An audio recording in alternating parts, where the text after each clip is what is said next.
Mr. Curtis, would you please state your full name for the record? My name is Clinton Eugene Curtis. And where do you reside?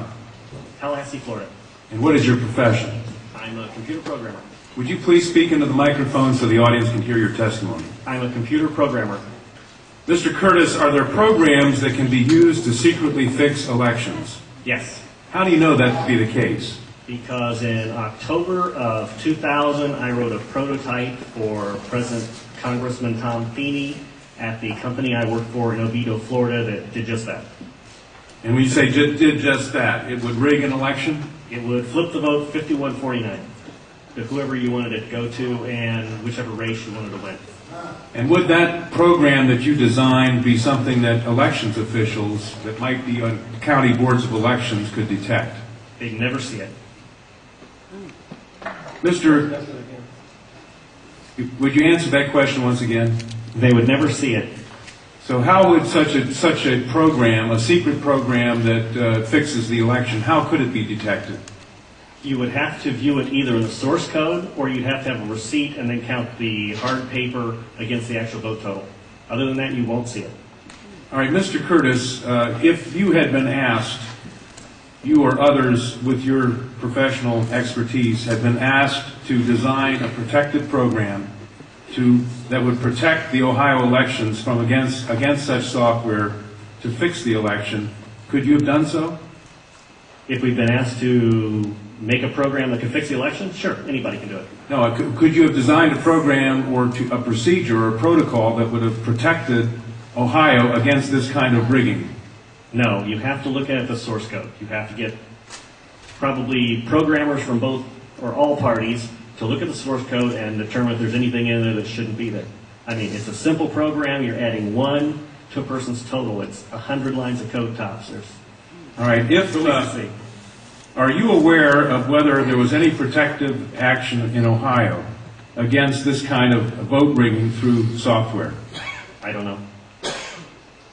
You don't know? I don't know. You were not asked to assist in the development of any protective system, is that correct? No, I was not.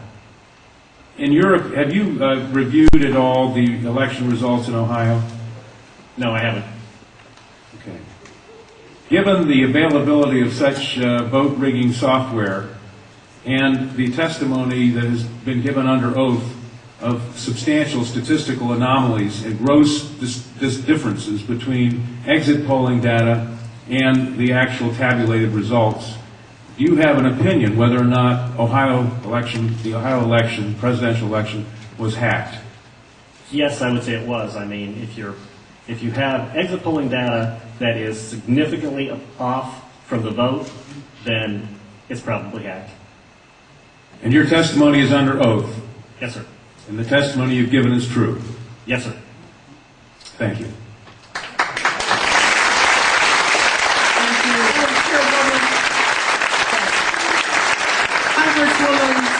Councilwoman Waters and I have the same question. Come back to the podium.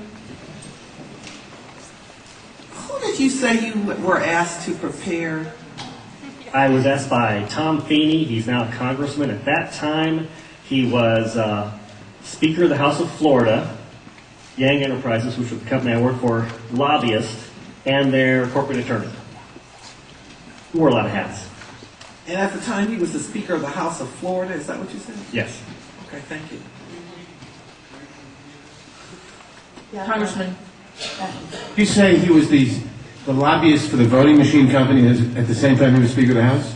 I don't know what the voting machine company is. He was a lobbyist for Yang Enterprises. We had NASA contracts and Yang Enterprises did what? Computers? computers. Okay, and he was your lobbyist, your He was company's the lobbyist. lobbyist for that company, yes. And he asked you to design a code to rig an election Yes. while he was Speaker of the Florida House. Yes. This was during or previous to the 2000 election? Yes. October into September. And did he ever express why he wanted a code to rig an election? No, I immediately assumed that they were trying to keep you guys from cheating them. So, so I wrote up the documentation on what you would look for in the source code, how you would make sure that you didn't get, taken advantage of, make sure that all voting machines had receipts, because that way you could back count the ones that looked a little funny. And I handed it By receipts, you mean a paper trail? Yes, paper trail. And I handed that in to Mrs. Yang and said, here's your report, here's your program.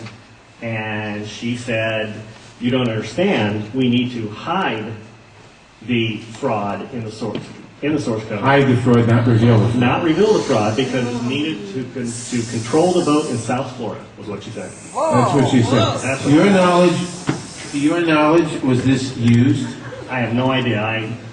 I was ready to leave, so I retired and left the company. Your testimony a moment ago, I think you said just before you left, in answer to Congresswoman Tubbs Jones' question, that, would you just repeat what you said in terms of the exit polls? Oh, the exit polls should not be significantly different than the vote. And if they were, you would conclude what? I would conclude someone's playing with the vote. Now with the exit polls? That's possible too. Okay, I was going to ask why something is definitely skewed. something is skewed in one or the other about. Right. To select which one, you'd have to see where the problem is. Let me ask you one further question. Assuming for the moment that such software, that's what you call it, such software to rig a vote was used in one or more machines in Ohio or in Florida, could you today detect that if you looked at the source code? If you could get the machines and they have not been patched yet, I mean, once they get in and touch them, anything can happen. You can also set timers to that, but then you see the timers. Then you'd have to take those machines, decompile them, which I couldn't do, but possibly a Microsoft, an MIT, something could do. You might be able to see it. You might. Not necessarily. Depends on how good they are at destroying what they had. Destroying what they had by tampering with the machine afterwards, or by programming a destroy instruction in the first place? Right, because since you didn't... Either or both? Either or both. You didn't actually see what's in there, so you don't know if the code is running in a single executable or running in various modules. If it's running in modules, you can make the code actually eat itself. Let me ask you one further question. I've been told that people who assume that lots of the election results, or that a large fraction of the election result in any state may have been affected by deliberate fraud in the computer, are paranoid because in order to do that, you have to have access to thousands of machines, and that would be readily detectable. To what extent is that true? It depends on the technology you use. If you did a central tabulation machine that fed in, all you'd have to do is set a flag. You set a flag, the central tabulation machine would then flip your vote. So one person putting in bad code in a central tabulation machine could affect thousands and thousands or tens of thousands of votes. Right, and you could activate either automatically, or you could make it so that there's code existing on like an electronic machine that feeds it, where you would punch it in, it would set the flag, the server would see the flag, and then... And if you had a recount, and there were no paper trail, would that be, assuming that had happened, would that be revealable by seeing a discrepancy between what the central tabulator showed and what the individual machines, which had not been tampered with, showed? Not if I wrote it.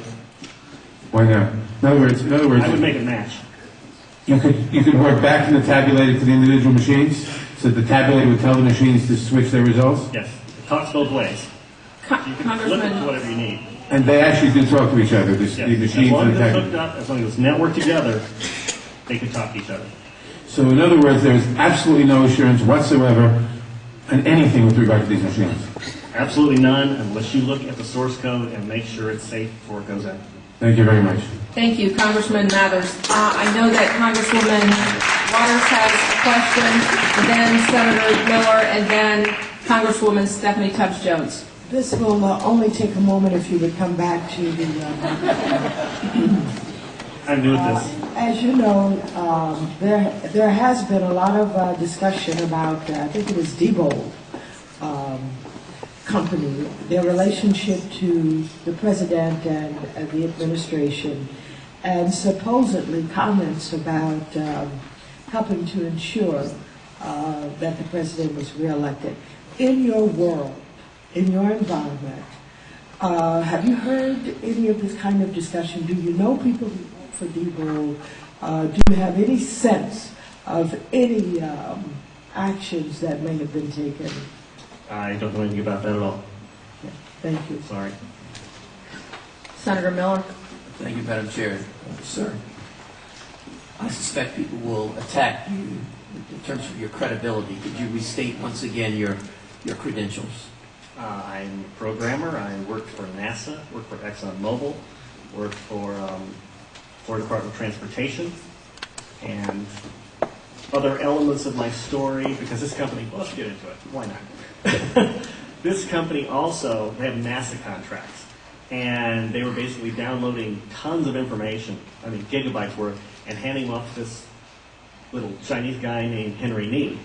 And it didn't seem right, and he was hacking things, and I wrote a program for DOT that allowed contractors to send their information into DOT, and he was kind of the quality assurance guy for software.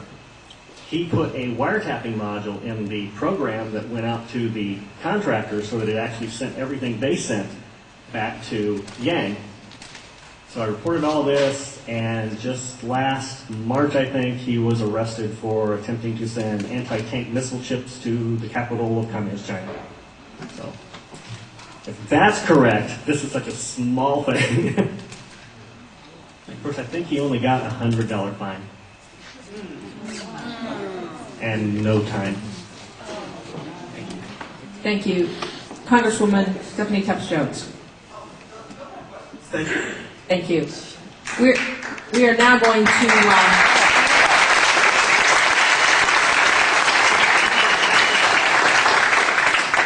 back to the public testimony.